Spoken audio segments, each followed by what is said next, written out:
Bienvenue à toutes et tous. J'espère que vous m'entendez bien, que vous voyez bien mon écran. Du coup, on est aujourd'hui réunis pour un premier webinaire de la campagne Énergie commune lancée par Éclair Occitanie suite aux élections municipales. Et du coup, l'objectif de cette campagne Énergie commune, c'est un peu d'appuyer les nouveaux exécutifs et les coopératives aussi qui travaillent avec ces nouveaux exécutifs locaux pour faire de l'énergie un bien commun. Du coup, le premier, il va être focus. Bah, si vous êtes là, c'est que vous savez pourquoi vous avez cliqué sur vous inscrire. C'est sur tout ce qui va concerner l'autoconsommation collective et la question des circuits courts énergétiques. Et du coup, je suis accompagnée par mes collègues aussi d'Éclair Occitanie. Et du coup, je veux bien que vous accueilliez les derniers arrivants si vous avez les droits. Du coup, le principe de ce webinaire, on a choisi un horaire, c'est avant de manger, donc promis pile, on s'arrêtera à 12h30. Une vidéo courte. L'idée, c'est de faire un peu de la vulgarisation sur toutes ces notions-là. L'idée, si n'hésitez pas à vous renommer. Il y a des gens qui viennent beaucoup d'Occitanie, mais aussi un peu d'ailleurs en France. N'hésitez pas à mettre aussi votre structure, votre prénom, structure et puis département, comme ça. Pour ma collègue Sandrine qui va gérer les questions-réponses, ça permettra de savoir un peu d'où vous parlez. On va vous demander de couper vos micros et où on les coupera pour vous si on vous entend durant la présentation. Et on va plutôt privilégier du coup le chat donc la partie discussion pour les questions. Et donc il y a ma collègue Sandrine qui pourra les prendre au fil de l'eau. Si c'est des questions de compréhension vraiment liées à des acronymes que j'utiliserai ou des questions voilà, très précises, on essaiera de les traiter. Parfois, elle pourra m'interrompre. Mais sinon, globalement, comme c'est un webinaire en 3 parties, je laisserai quand même un peu, on prendra un peu quelques questions au besoin si ce que j'ai présenté n'était pas forcément très clair. Voilà, ça, c'est pour les règles. Donc, une heure max, je vais tenter d'être concise. J'ai prévu beaucoup de slides, surtout ça vous servira pour regarder une trace écrite, puisque vous recevrez évidemment la présentation à l'issue du webinaire.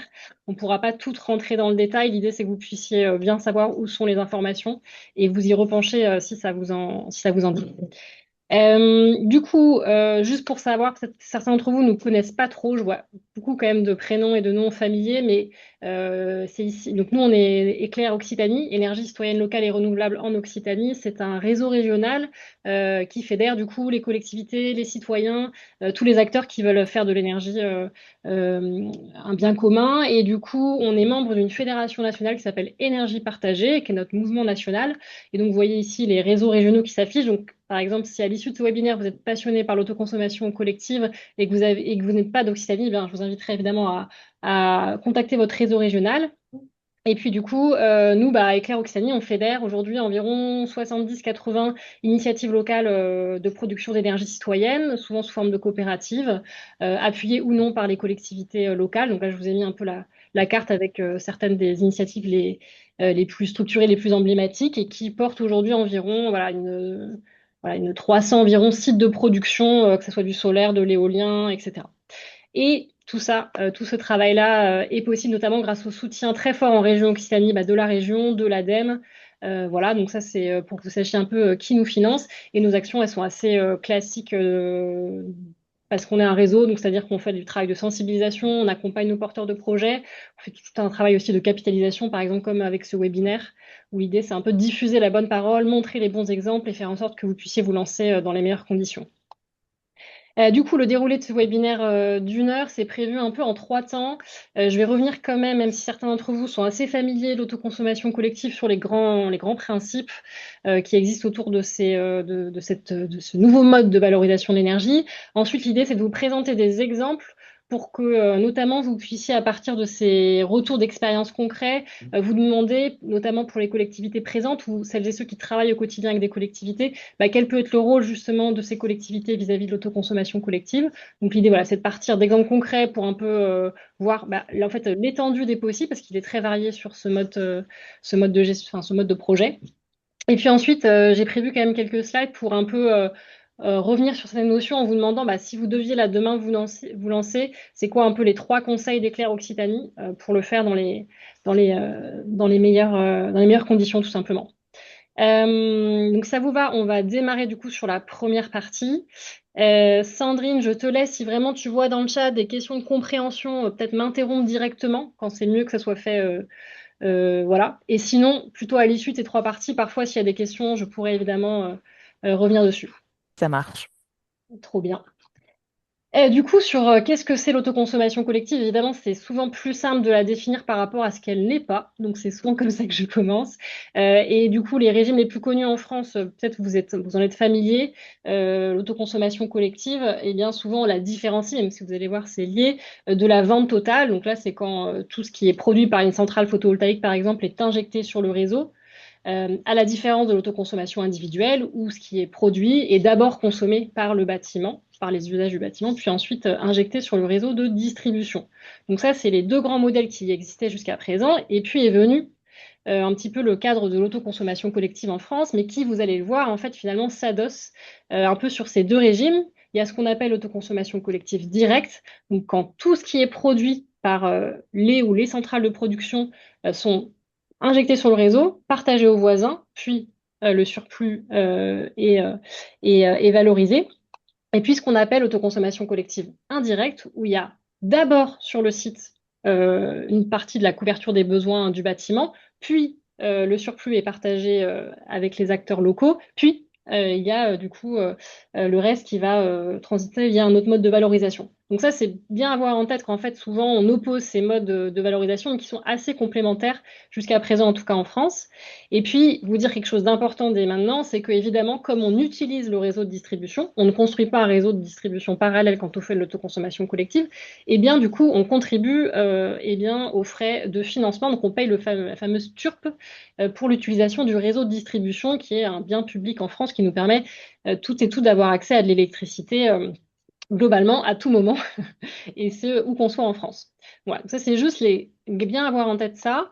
Et pour ceux qui aiment bien les métaphores, pour un peu comprendre la différence entre l'autoconsommation collective et les autres modes de valorisation de l'énergie qui existent, on peut aussi faire un peu une métaphore alimentaire. Désolé pour ceux qui ont déjà faim, mais en gros, bah, la vente totale, qui était le modèle historique avec lequel s'est développé le photovoltaïque, par exemple en France, et bien du coup, c'est un peu le modèle de Rungis, où vous avez l'État qui joue un peu un rôle de grossiste, qui vient acheter du coup avec un tarif fixé sur 20 ans, qui achetait la production de tous les particuliers, de toutes les centrales photovoltaïques en France. Et puis ensuite, l'autoconsommation individuelle, c'est un peu le potager au bout du jardin ou sur son balcon pour ceux qui n'ont pas la chance d'avoir un jardin. Où, du coup, on vient produire, mais entre guillemets pour couvrir qu'une partie de ses consommations, puisqu'en général, bah, son potager ne suffit pas. On doit quand même aller parfois au supermarché. Et puis l'autoconsommation collective, qui est plus un modèle proche de des AMAP. Donc, ce modèle, vous avez un producteur qui va trouver des consommateurs localement. Ils vont se mettre d'accord sur un prix de vente, sur qu'est-ce que les consommateurs désirent, et puis se met comme ça en place un circuit court, en l'occurrence là, de ciné alimentaire, mais énergétique dans notre cas. Donc, voilà, ça, c'est un peu pour que vous puissiez ranger ces sous-modèles dans des petites images plus concrètes parfois. Donc on comprend bien aussi que dans l'autoconsommation, c'est globalement, enfin c'est que virtuel, c'est-à-dire que concrètement, comme je dirais, on ne va pas créer un sous-réseau, on ne va pas créer des flux, enfin on va pas, il n'y a pas de flux spécifiques qui vont se mettre en place. Le flux, c'est juste les flux économiques qui changent avec l'autoconsommation collective. Sinon globalement, bah, l'électron il va aller au plus court. On utilise le réseau de distribution, donc il y a pas ça n'est pas modifié. Pour entrer encore dans le détail, pour continuer là, que vous soyez bien familier, donc l'autoconsommation collective, ça permet de lier des producteurs. Donc là, vous allez voir, je vais beaucoup parler de solaire, notamment en toiture, mais ça peut être de l'éolien, ça peut être voilà, tout type d'énergie, on va dire, renouvelable, jusqu'à une puissance de 5 mégawatts crête. Par contre, il y a une limite de ce que la puissance de l'ensemble des producteurs dans une seule boucle de consommation collective, et puis des consommateurs, que ce soit des collectivités, des entreprises, des particuliers. Voilà, ça, il y a pas de règle là-dessus. Toutes ces personnes, comme je disais, ils vont utiliser le réseau de distribution. J'ai mis le logo d'Enedis parce que 95% du réseau en France est géré par Enedis, mais vous avez aussi des entreprises publiques locales de distribution qui ne sont pas Enedis, mais en tout cas, vous allez devoir communiquer avec Enedis pour bien affréter, suivre les flux. Ça sera un interlocuteur vraiment très important. Et du coup, concrètement, bah, les producteurs, vous en avez un peu de deux types. Là, je vous ai mis un premier, bah, ça va être par exemple un particulier qui a une toiture chez lui, qui va d'abord autoconsommer une partie de l'énergie produite par sa centrale photovoltaïque, et puis qui va la partager dans le cadre de l'autoconsommation collective grâce au réseau de distribution. Et puis le reste qui n'est pas consommé localement sera du coup valorisé sur le réseau via des mécanismes d'obligation d'achat. Je vais y revenir. Et vous avez aussi des cas de plutôt, en général, les plus gros producteurs, par exemple une centrale au sol photovoltaïque, où du coup, là, le principe du producteur, c'est qu'il va valoriser d'abord ce qui est produit, donc il ne va pas autoconsommer, il va tout injecter sur le réseau, le valoriser auprès des membres de l'opération, et puis candidater éventuellement à des appels d'offres simplifiés ou aux appels d'offres de la Creux pour valoriser le reste, le surplus du surplus, voilà, comme on dit. Donc ça, c'est le grand modèle, les grands modèles de producteurs. Et côté consommateur, eh bien, du coup, concrètement, qu'est-ce que ça va changer? C'est que vous allez avoir deux factures d'électricité, votre fournisseur habituel, vous n'êtes pas obligé d'en changer, et puis votre facture du fournisseur local, entre guillemets, de la boucle d'autoconsommation collective. Et donc, ça va venir couvrir une partie de vos consommations, pas tout, parce qu'évidemment, en fait, il y a des moments où la boucle, enfin, les moyens de production de la boucle d'autoconsommation collective ne seront pas suffisants, ne produiront pas au bon moment par rapport à vos consommations. Il y a une règle aussi avec l'autoconsommation collective en France, c'est qu'il y a un maximum de distance, il y a un périmètre géographique qui est déterminé par la loi.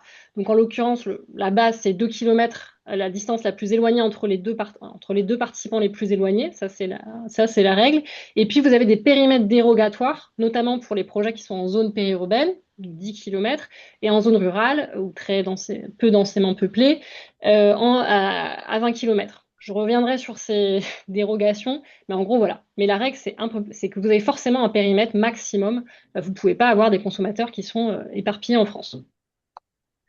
Une autre notion importante quand on parle d'autoconsommation collective, c'est qu'il faut une personne morale organisatrice, PMO. Vous allez voir, après, je pense que je vais tout le temps dire PMO, donc je vous le dis une bonne fois pour toutes, qui est du coup, Enedis, le réseau, il a besoin de comptabiliser les flux, d'informer pour permettre aux producteurs de bien facturer ce qui a été consommé par le consommateur au moment où il a consommé la production du producteur. Tout ça, bref, c'est des flux, et ça, c'est Enedis qui compte tout ça. Et pour ça, il a besoin d'avoir un interlocuteur qui va lui permettre de savoir, de bien calculer ses flux. Il ne veut pas dialoguer avec plein de personnes, donc il a besoin d'une structure qui va venir cette interface entre le réseau et qui va organiser en gros les échanges entre producteurs et consommateurs.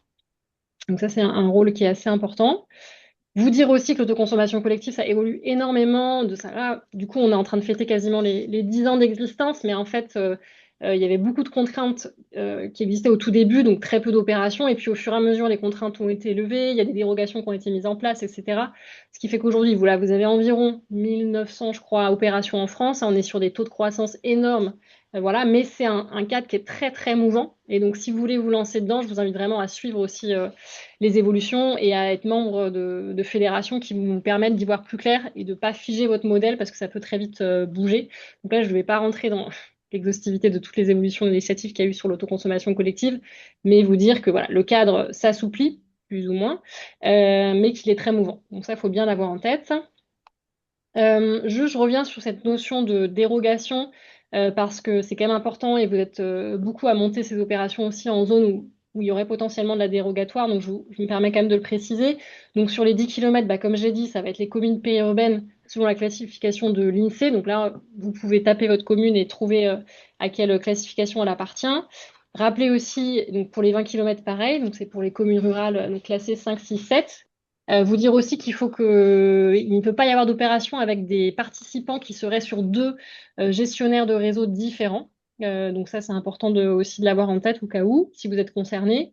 Et puis, il y a une petite dérogation sur le 20 km qui est aussi pour du coup, les SDIS, les services d'incendie et de secours, qui peuvent aussi rentrer dans cette catégorie. Il suffit qu'il y ait un SDIS parmi vos participants pour que vous tombiez dans la dérogatoire de 20 km. Et puis, nouvelle dérogation aussi qui a été mise en place l'année dernière, je crois, qui est parfois le périmètre de l'opération pourrait être le territoire d'un EPCI, donc d'une Comcom, sachant que il y a des territoires qui sont très très larges, qui dépassent largement les 20 km, donc ça peut être assez intéressant. Et du coup, le principe là, c'est qu'il faut que les participants soient tous des opérateurs publics ou quasi publics, type SEM ou organisme public. Et du coup, c'est ça qui va faire, le territoire va être déterminé par les frontières de l'EPCI. Voilà. Et donc, pour ces trois catégories dérogatoires, il faut faire une demande au ministère de l'Environnement. Aujourd'hui, il y a une plateforme qui a été mise en place. Je vous enverrai aussi des tutos s'il y en a qui veulent se lancer dans les dérogatoires. À savoir qu'il y a quand même des délais que le ministère essaye de résoudre. Voilà, et le SDIS, il n'y a même pas besoin de faire de demande de dérogation à ma connaissance. C'est vraiment juste ces 20 km de fait. Voilà. Sur le prix, grosse question dans l'autoconsommation collective. Je vous ai dit qu'on se mettait d'accord sur un prix, mais lequel? Donc parfois, cette quête existentielle ressemble à un créneau très très dur à faire. Vous dire cependant que bah, du coup, l'espace économique de l'autoconsommation collective, en fait, il est dépendant, pour faire très simple, de l'évolution bah, des prix proposés aux producteurs. Donc, par l'État, en l'occurrence souvent pour les énergies renouvelables en France.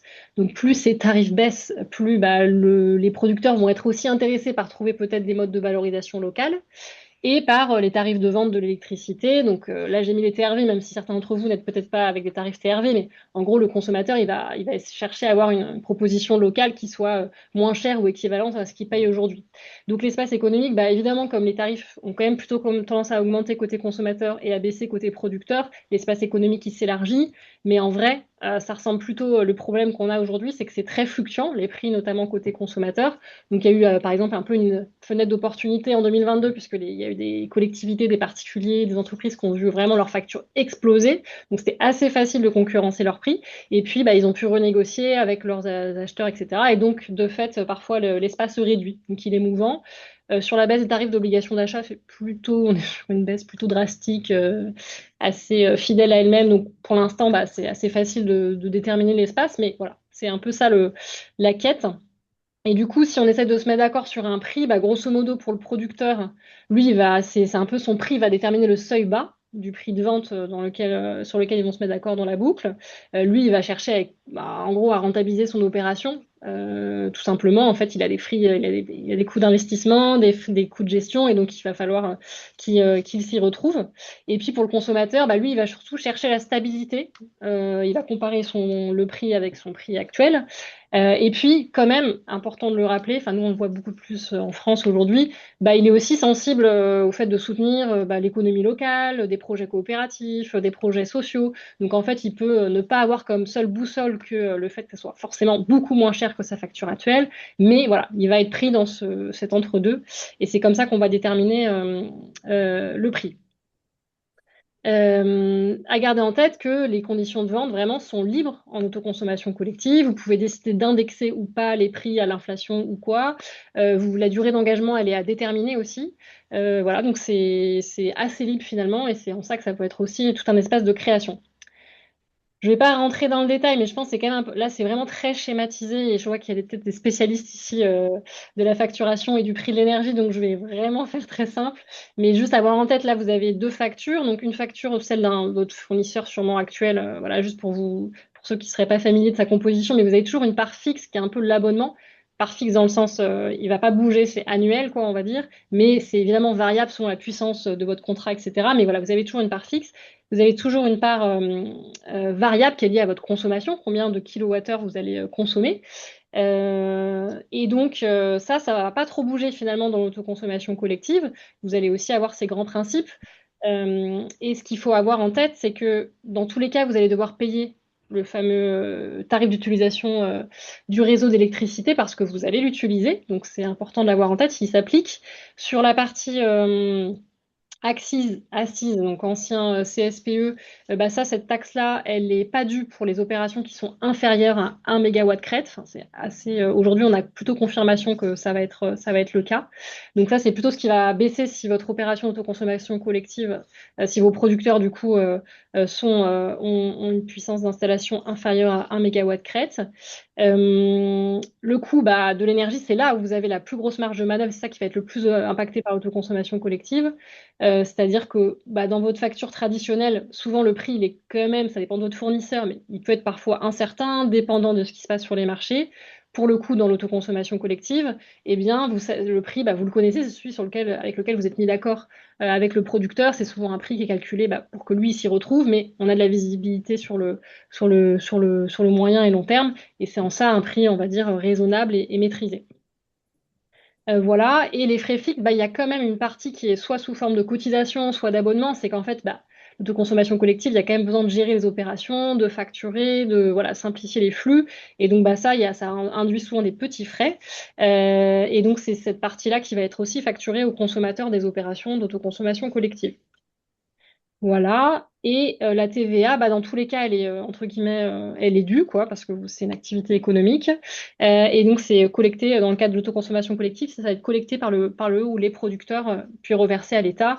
Il y a des cas spécifiques, mais grosso modo, c'est le principe. Et comme je le disais tout à l'heure, on peut parler un peu de grand mix de l'énergie potagère avec l'autoconsommation collective, parce qu'en fait, on va, comme je le disais, s'adosser sur, on va mélanger parfois ACI, donc autoconsommation individuelle avec de l'autoconsommation collective. Et là, je vous ai juste mis, vous n'aurez plus qu'à cliquer, un lien qui vous présente les tarifs, du coup, bah, sur le surplus du surplus, en gros, ce qui n'est pas consommé localement, ni par la personne qui est sur le bâtiment, ni par les personnes membres de la boucle. Et ben, il y a un tarif en général sur la partie toiture. Donc là, je parle beaucoup de toiture photovoltaïque. Il y a un tarif qui est du coup en obligation d'achat, soit en vente totale, soit en autoconsommation, en vente de surplus, comme on dit. Mais ces tarifs ont vraiment beaucoup tendance à baisser. Donc, je vous ai mis le lien. Regardez bien pour vos modèles économiques l'évolution de ces tarifs. Ils changent tous les trimestres. Ils sont fixés par l'État. Et donc, c'est bien de l'avoir en tête. L'avantage quand même de ces tarifs, c'est qu'aujourd'hui, ça permet de se dire que si, par exemple, l'ensemble de vos consommateurs, un gros consommateur par exemple, venait à partir, bah, vous avez quand même une valorisation de l'énergie qui est possible. Donc ça, c'est une bonne nouvelle. Et deuxième bonne nouvelle, avec, en se fixant sur les tarifs en vente totale ou en vente de surplus, eh bien, c'est que c'est l'obligation d'achat qui va faire fonction d'agrégateur pour l'opération. Donc qui va jouer ce rôle-là. Je vais le présenter après, mais très rapidement, c'est un rôle où sinon, il faudrait trouver une autre structure pour le faire et il faut la payer. Donc, il va jouer le rôle d'agrégateur responsable d'équilibre. Donc ça, voilà, juste bien l'avoir en tête, qu'on peut mélanger ou pas tout ça dans les opérations. Peut-être juste, Alenka, il y a eu une question, je pense, qui est arrivée un petit peu après que tu en aies parlé, mais une question de Clarif, de Olivier Ilouz, savoir si le producteur est un particulier. Normalement, il n'y a pas de TVA. Oui, tout à fait. Sur les particuliers, il n'y a pas de TVA. Et il me semble aussi que sur les collectivités en dessous de 85 000 euros de vente de chiffre d'affaires, eh bien, il me semble que c'est aussi hors TVA. Enfin, il n'y a pas de TVA. Voilà. Mais oui, il y a tout à fait sur les particuliers, hein. Et après, il y avait une autre question, mais il y aura un petit point après prévu, hein, c'est ça, Alenka, pour prendre les Oui, questions. Ok, super. ouais, tout à fait. Voilà, pareil, bien avoir en tête qu'en gros, bah, c'était un peu pour expliquer pourquoi il faut bien deux factures. C'est qu'en fait, là, vous voyez bien sur ce schéma qui vient d'Enercop Midi-Pyrénées, que pour un particulier, par exemple, qui va être membre d'une opération autoconsommation collective et qui a fait d'abord l'autoconsommation individuelle, il va, en orange, c'est la partie qui va être couverte par l'installation solaire, ça va couvrir une partie de ses besoins. Il y a le surplus de production qui va pouvoir être vendu dans la boucle.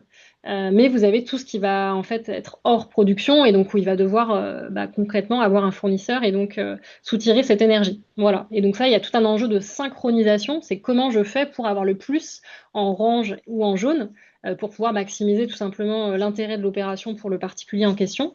Et donc bah, ça peut être pas mal de déplacer ses consommations, soit via son chauffe-eau, soit en activant des besoins que des consommations, des usages que à certains moments. Voilà, ça c'est juste garde-le bien en tête. Et donc, il y a, dans le cadre de l'autoconsommation collective, on calcule le taux d'autoconsommation et le taux d'autoproduction. Donc, voilà, c'est juste que vous ayez en tête un peu ces notions. Si vous vous lancez dedans, il faudra en être un petit peu familier. Une notion aussi importante dans l'autoconsommation collective, c'est la clé de répartition. Donc ça, c'est comment on se les règle pour se répartir l'énergie entre participants. Soit on se met d'accord et c'est fixé par la personne morale organisatrice sur une clé statique fixe, donc en gros tout le temps le même pourcentage, 20%, 20%, 20%, par exemple s'il y a trois participants. Donc c'est pas compliqué, mais du coup ça veut dire que parfois on a du surplus et qu'il n'est pas valorisé, enfin c'est pas maximisé ce qui est valorisé localement. Soit la clé la plus connue et la plus préconisée, c'est celle bah, qui est calculée par Enedis selon les consommations des participants, parce que pour être membre d'une opération, il faut forcément avoir un compteur Linky, ce qui permet exactement de savoir au pas de temps, 15 minutes, qui a consommé quand, qui a consommé la production de la boucle. Et donc ça, bah, c'est le plus simple, c'est la dynamique par défaut, comme on dit, liée aux consommations des consommateurs de la boucle.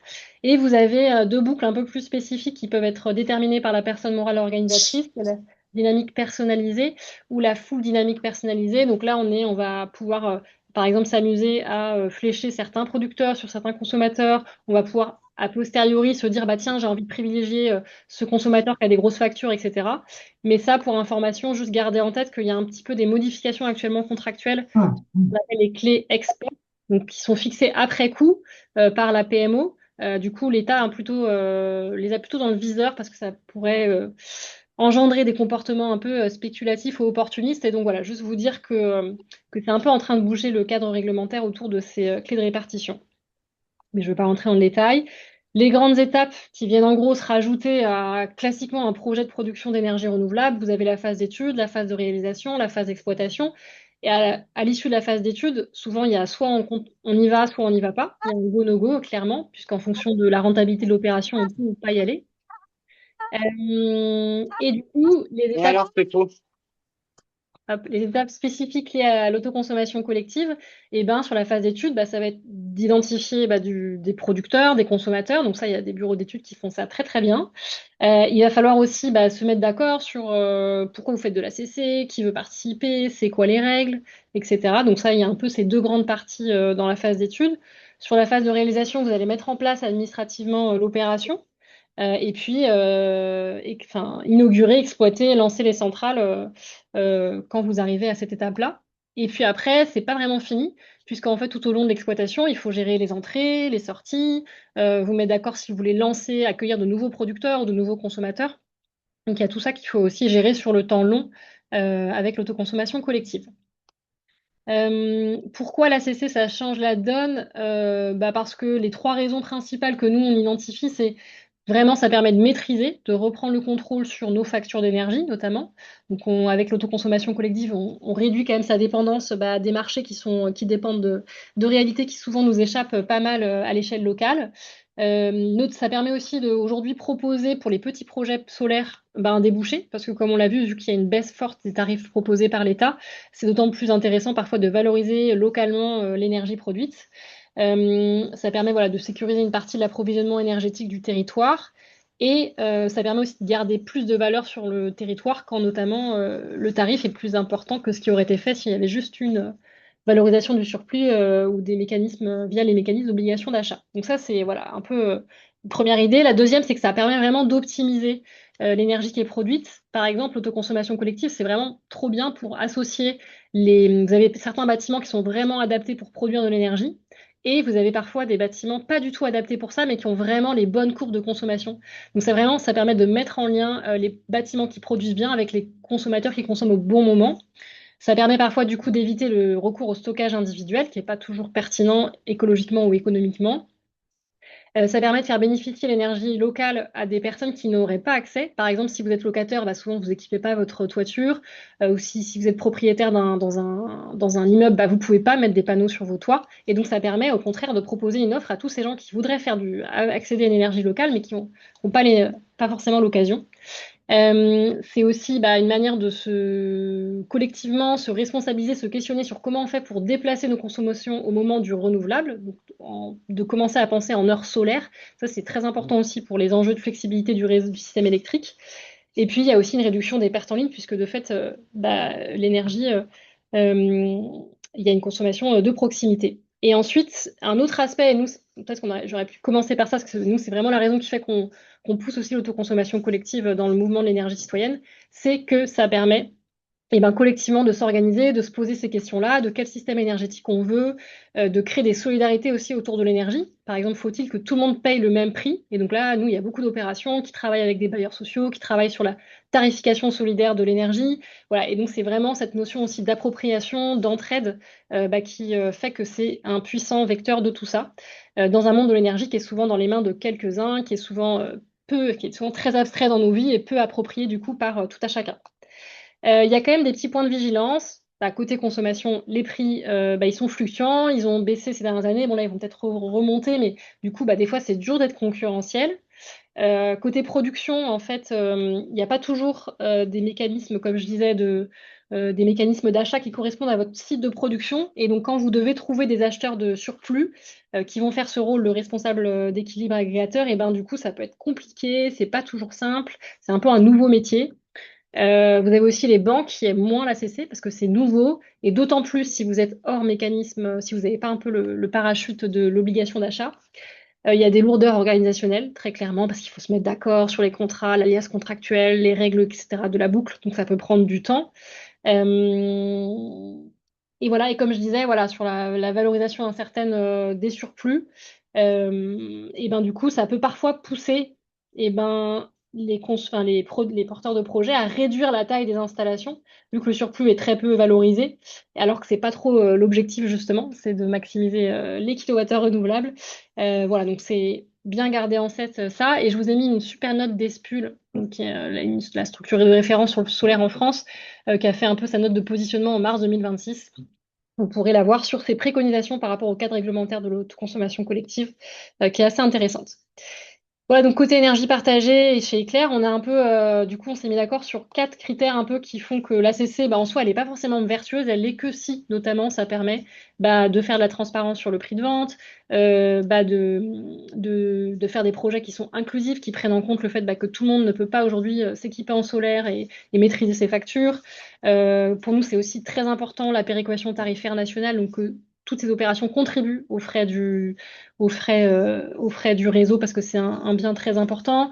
On pense aussi que si l'ACC, ça permet pas de bah, générer du lien social autour de l'énergie, c'est un peu passé à côté. Donc c'est trop bien si ça permet voilà, de créer des communautés locales qui s'emparent du sujet. C'est un peu notre boussole.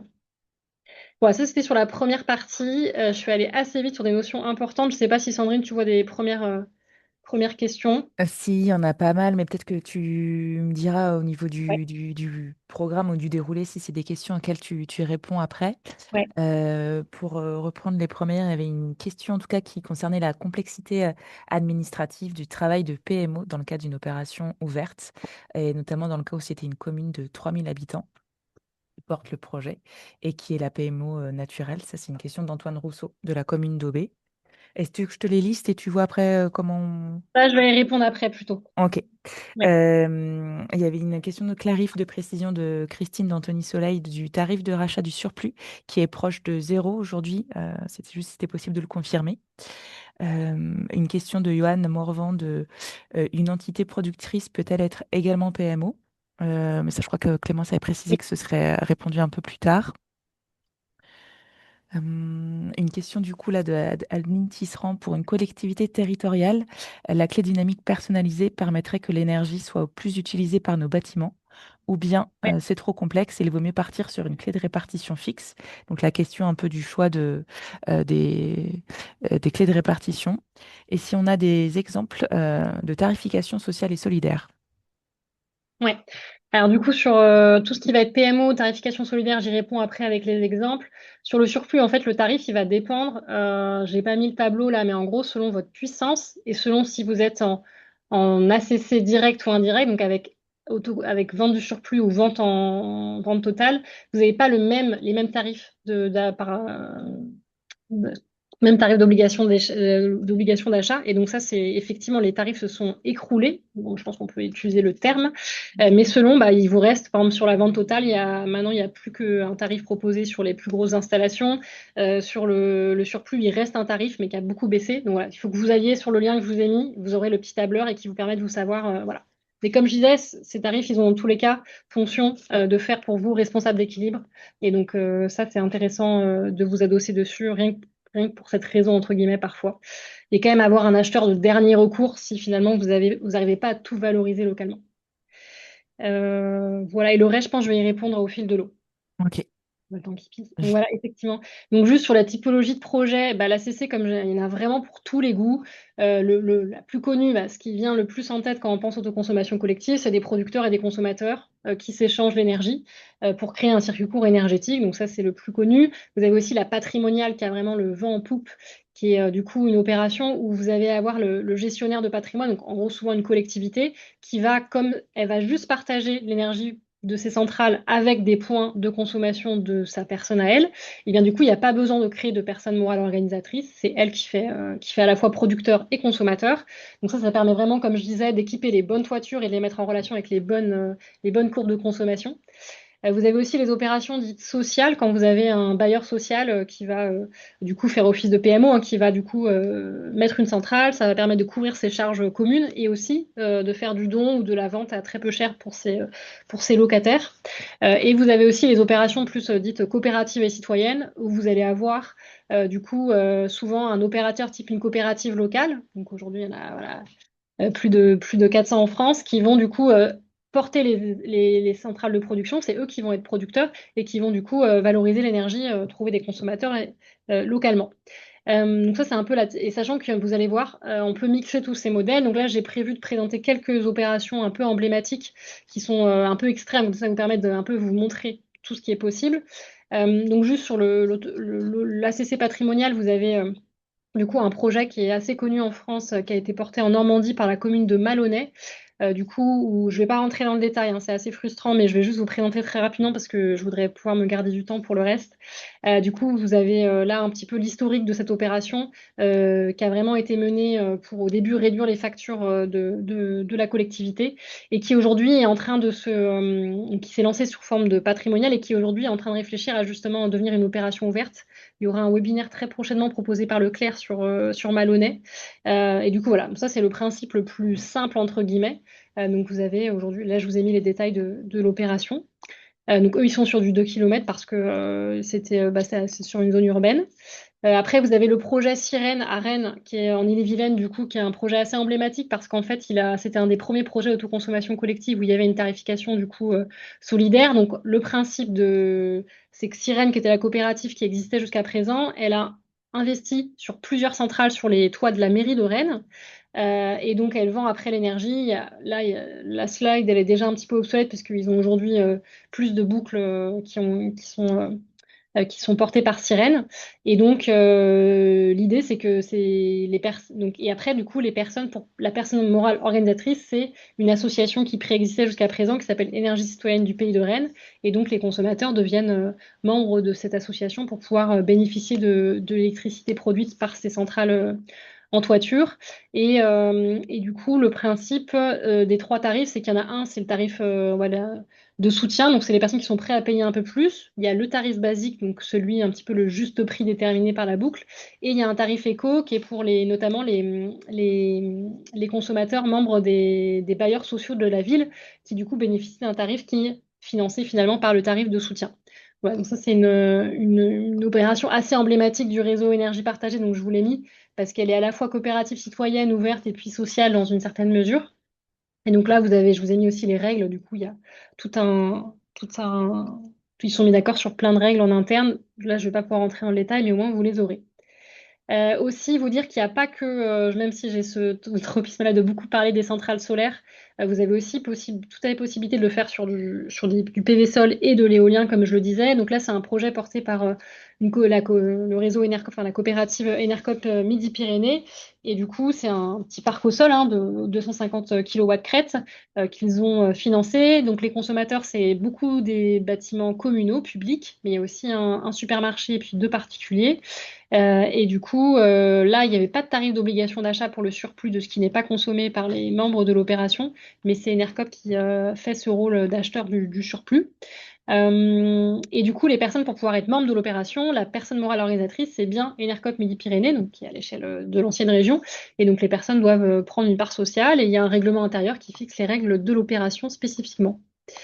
Voilà, et un exemple plus récent en région, Verdouble Durable, donc qui est une association, c'est le mauvais département qui est mis en rouge, dans l'Aude, du coup, qui a été initiée par le parc naturel régional Corbière-Fenouillette, il y a 3-4 ans maintenant, avait lancé un sorte d'AMI pour identifier des opérations des citoyens, des collectivités motivées pour faire de l'ACC ouverte. Et du coup, ça a amené à une des premières opérations de ces territoires pilotes un peu qui s'appelle Verdouble Durable, qui, du coup, son premier lancement, ça s'est fait sur un toit d'un hangar agricole de 100 kW crête, du coup, qui vend du coup l'énergie aux habitants et des professionnels du village. Du coup, je vous ai mis pas mal de ressources aussi, parce qu'ils ont beaucoup de retours presse. Et ce qui est intéressant aussi, c'est que là, cette première centrale, l'avantage, c'est que bon, pour l'agriculteur propriétaire, c'est que le tarif de vente, ils se sont fixés sur le fait que c'était calé à l'obligation d'achat, parce que lui, il avait un tarif assez intéressant, parce que à l'époque, il avait sécurisé un tarif plutôt intéressant. Et du coup, c'est le tarif payé par les consommations. Et là, se pose la question de comment accueillir de nouveau de nouveaux producteurs sur une échelle peut-être même plus large, voire même à l'échelle du PNR Corbière-Fenouillette, d'avoir un peu une sorte de PMO mutualisé qui permet d'accueillir en son sein plein d'opérations. Voilà, ça c'est pour vous montrer un peu aussi ce qui est possible de faire de ce type-là. Et du coup, pour une collectivité, si vous devez un petit peu préciser bien votre rôle, vous pouvez évidemment vous contenter juste d'acheter l'électricité produite par des opérations sur votre territoire. Ça, j'y reviendrai rapidement après. Vous pouvez faciliter la vie des opérations qui se lancent. Donc, par exemple, sur ce qu'a fait le PNR Corbière-Fenouillède, c'est de tout simplement et financer les études, par exemple, des opérations qui se lançaient, de leur prêter des salles, des choses très matérielles qui peuvent être faites pour faire en sorte que ces opérations essaiment. Vous pouvez aussi appuyer la négociation, puisqu'il y a de plus en plus d'opérateurs industriels qui, notamment sur l'éolien ou les parcs au sol, vont proposer l'autoconsommation collective. Donc ça peut être intéressant aussi que vous fassiez un petit peu de la médiation, que vous puissiez valoriser ce qui va être, entre guillemets, la valeur ajoutée localement. Et vous pouvez, du coup, sinon être effectivement porteur de projet one shot, on va dire, soit via une opération patrimoniale, soit une opération ouverte où vous vendez l'électricité aux entreprises, aux particuliers localement, et où plus sur on va dire une initiative plus structurée, vous allez créer un opérateur, quelque chose qui va permettre de porter plusieurs opérations. C'est ce qu'on appelle un peu les PMO mutualisés dans le jargon. Et puis, de manière générale, vous pouvez aussi avoir une feuille de route sur l'autoconsommation collective et sur, en général, l'approvisionnement local de votre collectivité pour voilà, préciser tout ça. Ça, c'était pour un peu mettre un peu des... Et donc, pour aussi, avant de vous demander votre rôle, vous demandez vraiment pourquoi vous faites de l'ACC. Ça, c'est la première question, je pense qu'il faut bien se poser. Et ça, c'est d'être clair sur les objectifs politiques que vous fixez avec l'ACC. Comme vous l'avez vu, en fait, on peut faire tout. Et donc, en fait, ça va dépendre de vos intentions. Et je propose d'enchaîner, Sandrine, comme ça on pourra, en fonction, on pourra voir si j'ai répondu aux questions sur la partie PMO, mais juste parce que je vais rentrer un peu dans le détail sur cette partie-là. Euh, Juste pour un premier conseil qu'on pourrait donner chez Eclair, c'est de bien comprendre les différents rôles de l'autoconsommation collective. Vous avez vu producteur, consommateur, PMO. Bon, là maintenant vous êtes à peu près familier avec le rôle de chacun, bien différencier ce qui va relever du producteur et de la personne morale organisatrice. Et puis vous avez aussi des rôles qui sont un petit peu optionnels, que je vais là très rapidement présenter, mais que vous, dans la suite de la présentation, vous allez voir pourquoi je les présente. Vous avez un rôle, vous pouvez avoir un tiers financeur, un tiers investisseur, donc ça souvent c'est la coopérative locale, mais ça pourrait être aussi une SEM départementale ou que sais-je, qui du coup va venir du coup porter les installations. Vous pouvez avoir aussi un hébergeur non producteur. Donc ça, c'est quand, par exemple, je suis une collectivité, je mets à disposition ma toiture, mais je ne vais pas autoconsommer individuellement, mais voilà, je mets à disposition, voilà, je suis hébergeur. Et puis, vous pouvez avoir un gestionnaire délégué, donc une structure qui va venir gérer pour vous l'opération au quotidien. Donc ça, je vais y revenir tout de suite, revenir sur cette notion de personne morale organisatrice, parce qu'elle peut faire assez peur. Comme je vous le disais, le réseau Enedis, Enedis a besoin d'avoir un interlocuteur fiable et structuré. Ça peut être une structure que vous créez spécifiquement pour le projet et ou qui est une structure existante. Et de plus en plus, je vous invite à vous demander, est-ce qu'il n'y a pas une structure qui peut faire cette fonction-là sur mon territoire? Il n'y a vraiment pas de forme juridique imposée, c'est freestyle. Et donc, il y a les rôles vraiment, il faut différencier bien les rôles réglementaires, donc vraiment le minimum qui est demandé par Enedis. Donc, c'est cette structure qui va signer la convention d'autoconsommation collective avec le gestionnaire de réseau. C'est elle qui va communiquer chaque mois qui est membre de l'opération, qui ne l'est pas, et qui va recevoir d'Enedis les données et qui va les redonner au producteur pour qu'il puisse facturer. Voilà. C'est elle qui fait ces fonctions-là et donne la clé de répartition au gestionnaire de réseau pour qu'il puisse faire les calculs. Ça, c'est ses rôles, on va dire, ça, c'est un peu le service minimum, c'est un peu la boîte aux lettres.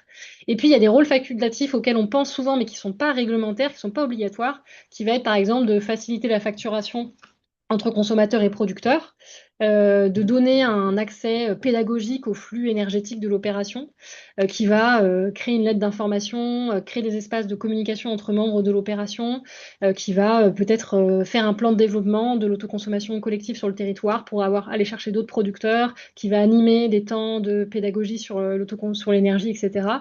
Ça, c'est des rôles facultatifs qui peuvent lui être attribués comme qu'ils ne pourraient ne pas l'être. Donc ça, c'est important. Et sachant que sur les rôles réglementaires et aussi facultatifs, mais surtout réglementaires, avoir en tête qu'il y a beaucoup de solutions logicielles qui existent et donc qui facilitent ces rôles-là au quotidien. Quand même, il faut bien l'avoir en tête aujourd'hui. Et du coup, sur les missions facultatives, parce que ça peut faire peur, notamment si on se met comme le disait Antoine, dans la peau d'une collectivité de plutôt moyenne ou petite taille, eh bien, plusieurs options. Soit, en fait, c'est le producteur qui va le faire. On peut imaginer que c'est un gros producteur, par exemple la collectivité ou un autre, ou une coop, bah, c'est plus simple de lui donner. Ça peut être géré par la structure, par la personne morale organisatrice. Donc ça, c'est on lui donne des mandats supplémentaires. Exemple, la facturation, le producteur ne veut pas le faire, ou il y a plusieurs producteurs, donc c'est galère de facturer. Eh ben, on peut avoir un mandat de facturation donné à une PMO. Vous pouvez aussi trouver un opérateur qui va bah, gérer tout pour vous. Là, je vous ai mis plein d'entreprises qui le font. Et puis, vous pouvez aussi vous demander s'il n'y a pas des PMO mutualisés sur votre territoire, donc des structures qui ont un peu développé une offre type. Et donc, bah, ça, c'est par exemple, aujourd'hui, il y a quelques coopératives locales qui ont cette fonction-là, et où bah, il y a des syndicats d'énergie qui lancent des offres aussi. Il y en a beaucoup aujourd'hui en France qui proposent un service, en fait, notamment aux collectivités, de faire cette fonction-là. Et donc, je vous invite vraiment à vous poser la question de qu'est-ce que, sur ces missions facultatives, qui va le faire, et de vous entourer aussi et de voir ce qui se passe sur votre territoire. Euh, Aussi, rappeler, ça c'est un peu tous les contrats, mais aujourd'hui ça fait un peu peur, mais juste vous dire qu'aujourd'hui il y a beaucoup de modèles types, etc. On part beaucoup moins d'une page blanche par rapport aux années précédentes.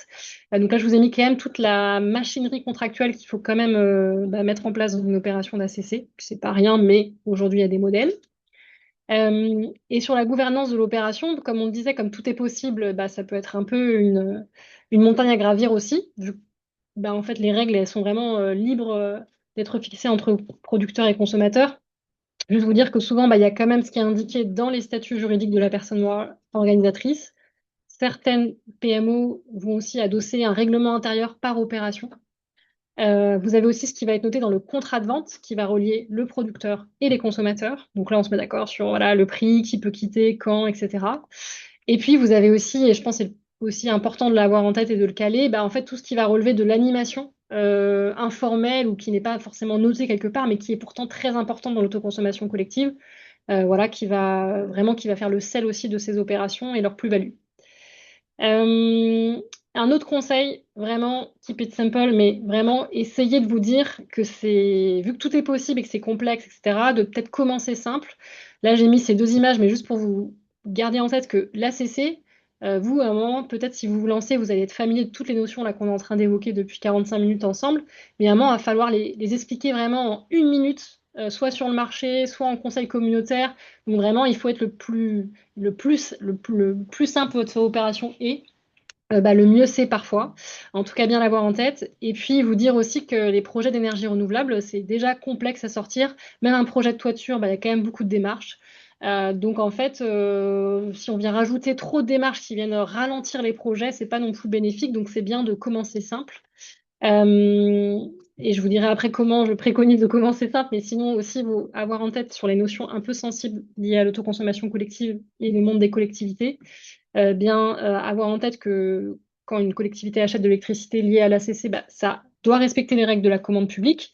Donc, il y a des dispositifs spécifiques qui existent avec la loi maintenant et qui permettent de caler les contrats sur des contrats de long terme, etc. Mais il faut quand même respecter les règles de la commande publique et bien garder en tête que certaines collectivités se sont engagées sur des volumes avec leur groupement d'achat, par exemple, ou leur fournisseur d'énergie. Et donc, du coup, c'est important de se demander si vous pouvez ou pas rétracter certains de ces contrats, enfin, s'assurer en tout cas qu'ils sont complémentaires avec votre contrat que vous pourriez souscrire dans le cadre de l'autoconsommation collective.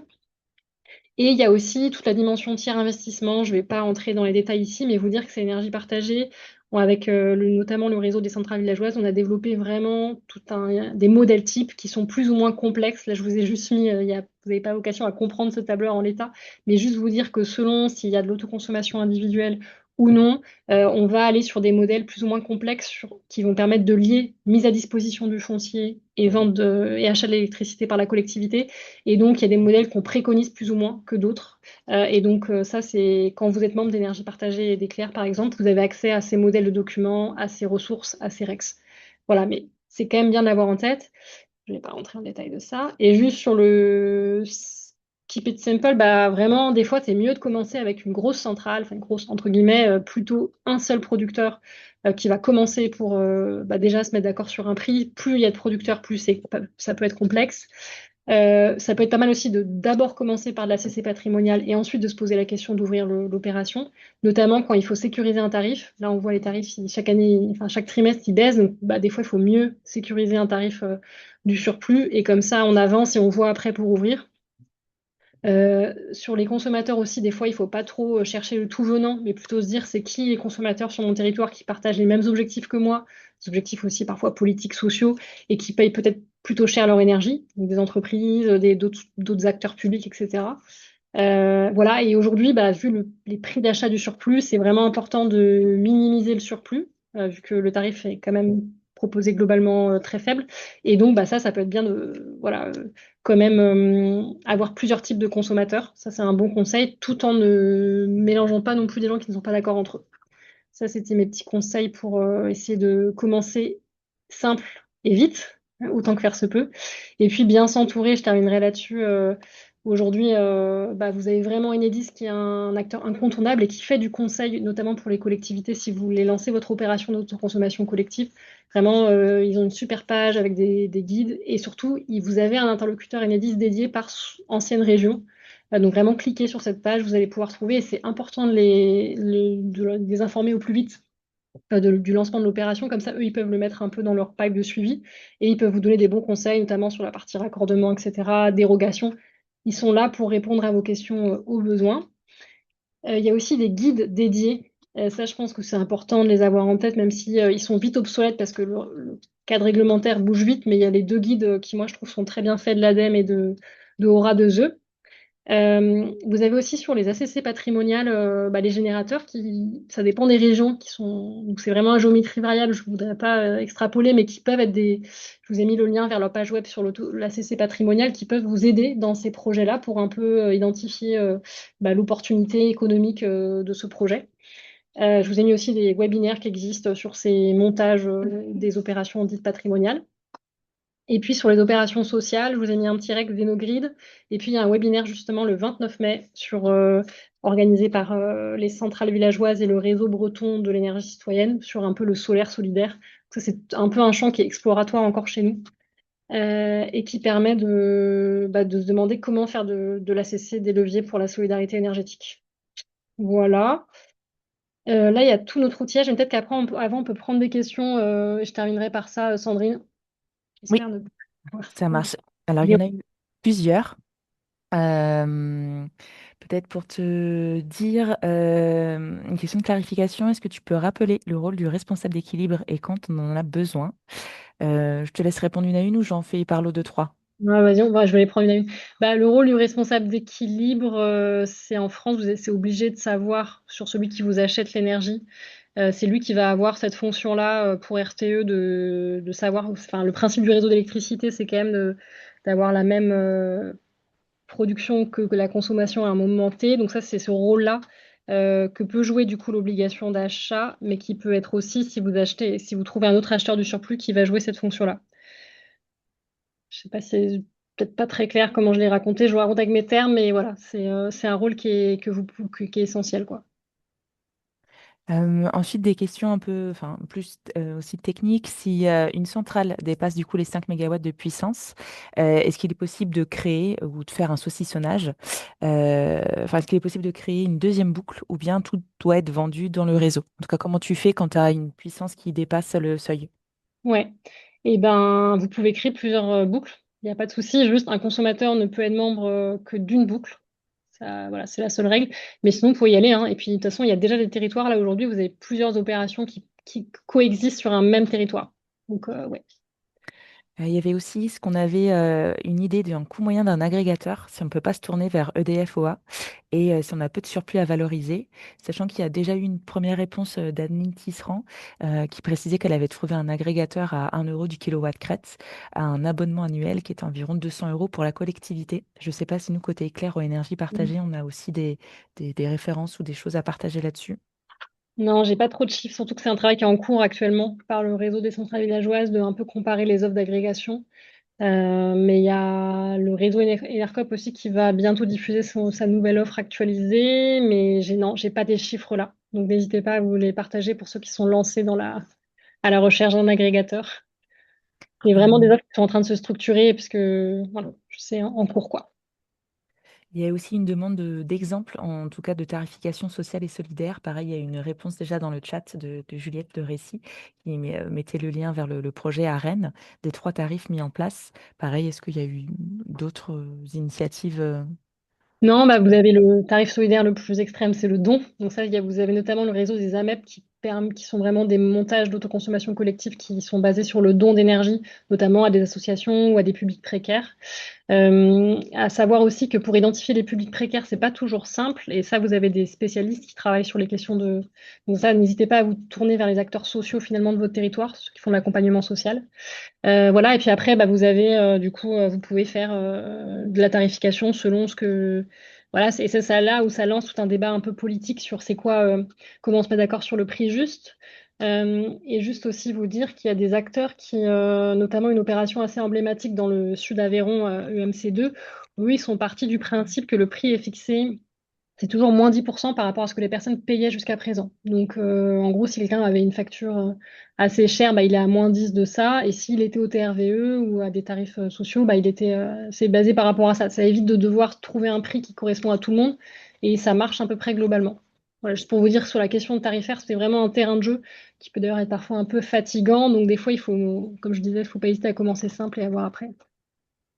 et une question aussi de est-ce qu'on a connaissance de PMO, donc personnes morales organisatrices, qui ont évolué en CER, en communauté d'énergie renouvelable? CER, c'est en fait quelque chose que vous pouvez être de fait. Vous pouvez le préciser dans les statuts. C'est un cadre, c'est une nomenclature européenne qui est en train d'être déclinée dans le droit français. Donc, voilà. Mais il n'y a pas pour l'instant, il n'y a pas vraiment de dispositif spécifique lié à ces CER ou quoi. Donc, c'est aussi pour ça que certaines ne précisent pas dans leur statut, d'autres le font. Voilà, je dirais ça. Et après, peut-être, je vais essayer de faire un regroupement de plusieurs questions. Et je pense qu'il faisait aussi le lien avec tes diapos précédentes sur les accompagnements. Mais là, une question d'Emmanuel Benson dans le chat sur quels sont les accompagnements possibles pour une première approche sur une petite commune rurale, qui, je pense, peut faire aussi un peu, enfin, dans ta réponse, apporter des précisions à d'autres questions qui étaient, par exemple, pour les projets d'autoconsommation publique, l'achat-vente de l'énergie autoconsommée est soumis au marché public avec mise en concurrence. Est-ce qu'il existe pardon, des solutions pour faciliter cela? Et une autre aussi réaction et un peu Alors, question répète cette dernière question, Sandrine. par rapport du coup au projet d'ACC public, l'achat-vente de l'énergie qui est Hmm. autoconsommée, elle est soumise au marché public avec mise en concurrence. Ouais. Est-ce qu'il existe des solutions pour faciliter? Eh ben, les solutions, c'est de respecter le code. Et du coup, nous, on a pas mal de conseils là-dessus, de modèles. Mais on ne peut pas s'affranchir aujourd'hui. Enfin, en tout cas, on déconseille de s'affranchir du code des marchés publics là-dessus. Et donc, après, selon les seuils, vous allez rentrer dans tel ou tel cadre. Donc, en fait, donc c'est ça. Mais voilà, après, ça, c'est les ressources sur ces questions-là, vraiment d'achat de l'électricité. Elles sont pas mal réservées aux adhérents. Mais voilà, vraiment, n'hésitez pas à vous rapprocher de votre animateur régional et à lui poser vos questions, à adhérer et donc à accéder à toutes ces ressources.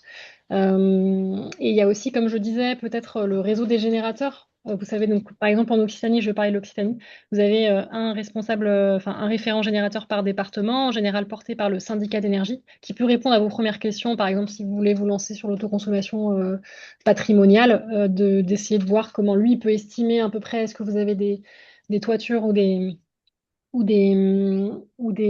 consommations adaptées, et puis sinon de vous rerouter vers des bureaux d'études qui font ça beaucoup aujourd'hui, qui peuvent vous faire des petites études d'opportunité pour assez vite savoir si c'est pertinent ou pas. Oui. Donc oui, je pense que ça répond aussi à une autre question qui était des difficultés, en tout cas pour les acteurs publics, les collectivités, d'aller dans une ACC ouverte, car il y a souvent un marché pour l'achat d'énergie qui est souscrit en totalité. Donc ça nécessite de refaire ou modifier les marchés pour intégrer l'ACC. Et aussi un besoin peut-être de repères que si jamais la collectivité est productrice, euh, là le témoignage disait que, enfin, en tout cas, ces acteurs étaient perdus sur comment gérer le statut de producteur et fournisseur d'énergie en tant qu'acteur public. Donc comment lever ses premiers freins.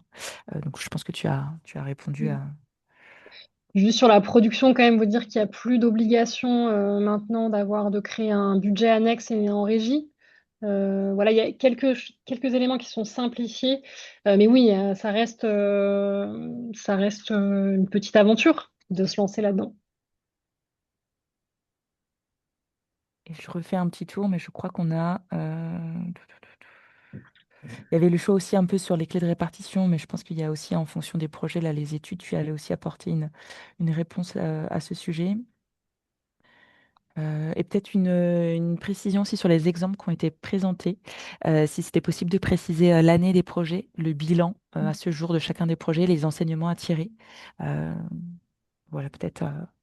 Ouais, ouais, effectivement, sur les slide Rex, il pourrait y en avoir deux, trois par projet. C'est toujours le mieux. Enfin, les exemples, ça a le mérite de rendre les éléments très concrets. Ouais, tout à fait.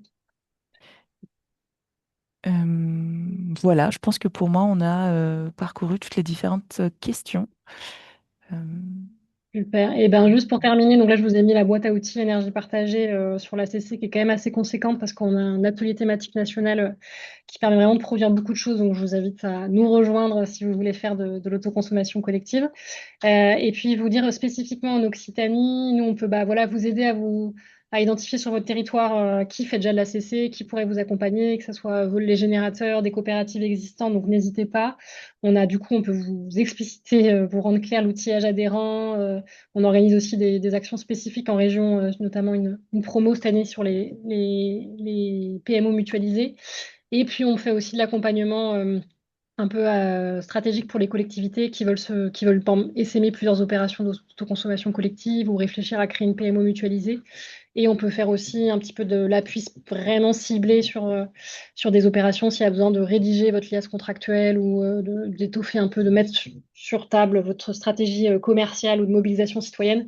Voilà, ça, c'est des choses qu'on peut faire à vos côtés, donc n'hésitez pas à nous contacter si vous êtes en Occitanie. Et si vous n'êtes pas en Occitanie, plutôt privilégié du coup de contacter vos autres réseaux régionaux. On est une quarantaine aujourd'hui en France, donc on est là pour répondre à vos questions.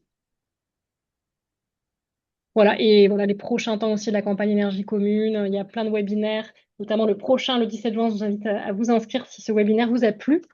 Et puis, je remercie mes collègues qui m'ont aidé merci Sandrine pour l'animation, pour la prise